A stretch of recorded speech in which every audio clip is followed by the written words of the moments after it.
but the tubing we got was, I mean, that stuff was thick and that was expensive. Hey guys, welcome back to the channel. Today's a big video. We're going over the full cost of this thing, but a big question all you guys have been asking is how much does the Ducati weigh now that we have electric converted it and have a fat battery pack on it? So we got Lord Kurt here and we are about to weigh this thing, so let's do it. 219 for the front wheel. 232.8. 451.8. Okay.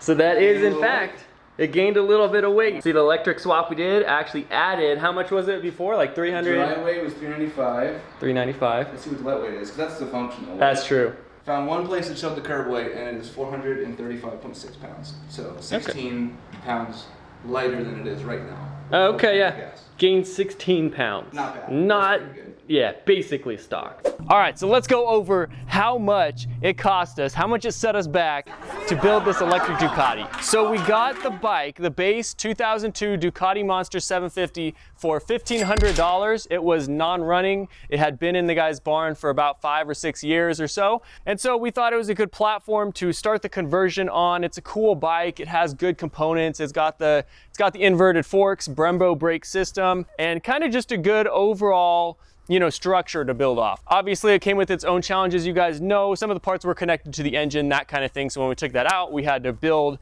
a couple extra little pieces here and there that you might not have to build on a normal motorcycle. But overall, I think the styling and everything is perfect. So the bike, even with the extra work, I think was a great choice in the long run. All right, so let's go over the biggest components. Obviously the motor, which is a 12 kilowatt hub motor in the rear, and then the battery pack, and then we do have a controller underneath the tank, and the controller, throttle, display, and the hub motor came in a kit. The kit was $2,035.47 to our door. So that's definitely a decent amount of money, but it is a good system overall. So $2,035 for that stuff. Now the battery pack, I don't have a full number. I have a lot of little broken down because there's a lot of stuff that went into the battery pack, but the battery cells, they're lithium iron phosphate battery cells, individually for all the cells we needed was $1,927.08.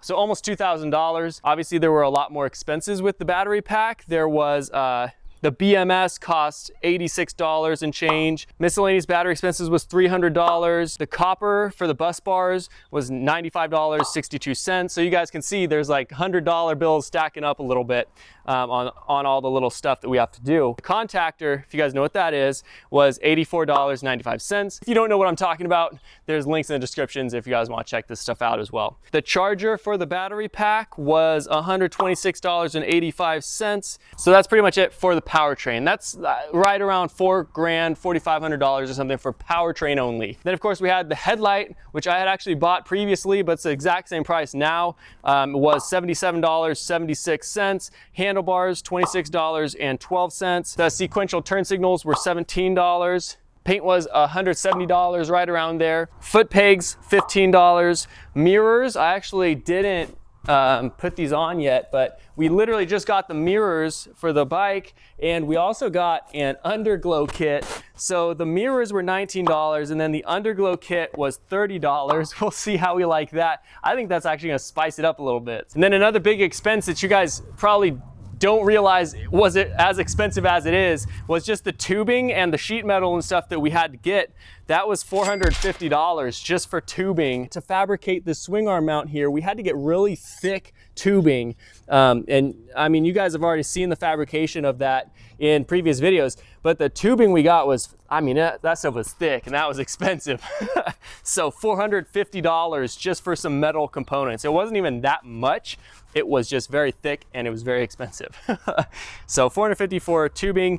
Miscellaneous expenses, I put at $220. That's getting all kinds of little nuts and bolts that we need. It was, you know, just a lot of stuff that we had to use around. Sandpaper, I used a ton of sandpaper going over and prepping all this stuff for paint, just stuff like that. And then miscellaneous electronics. There are some electronics in the gas tank here, and just miscellaneous stuff that Kurt needed. He needed to get like DC to DC converters, that kind of thing. I put the miscellaneous electronics expenses at about $100. So that's probably too little, but I put it right at around $100 for just miscellaneous expenses for electronics. Okay, So that is pretty much it. As far as this bike goes, we did use a lot of the stock components on the bike. You guys know, I mean, it is running obviously the original frame, the original suspension, steering column, original brakes, original wheel. I was gonna say wheels, but not the rear wheel.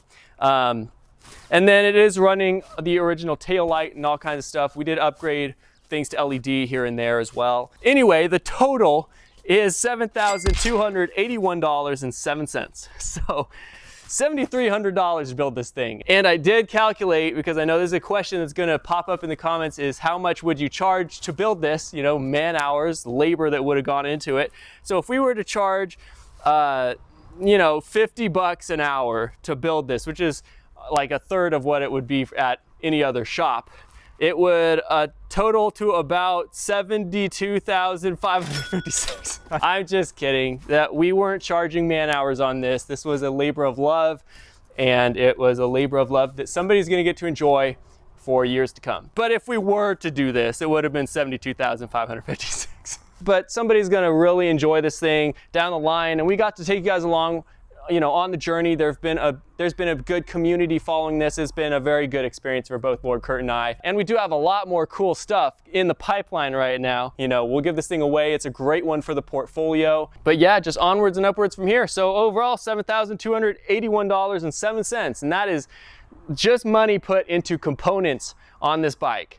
Not charging labor or anything. So definitely expensive, but for the specs and everything you're getting, you cannot beat that. So that's pretty much it. Again, this is a giveaway bike. I've said it 100 million times, but if you guys want to get entered into the giveaway, jump over to injagiveaways.com. That is ending in like 2 weeks.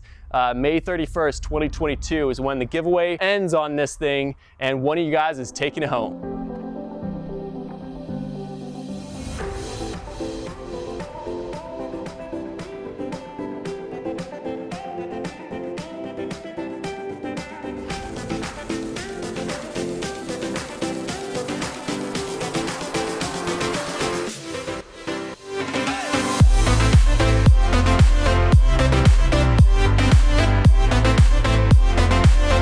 So thank you guys so much for watching. I know it's a bit of a shorter video, but I hope you guys enjoyed it. Just kind of answering the question, how much this thing cost us, all said and done, because this is pretty new technology on the market. It's probably the first bike of this spec ever built on YouTube. So I knew you guys would be curious about that. Thanks for watching, guys. Make sure to like and subscribe to this video, and I'll catch you guys next time.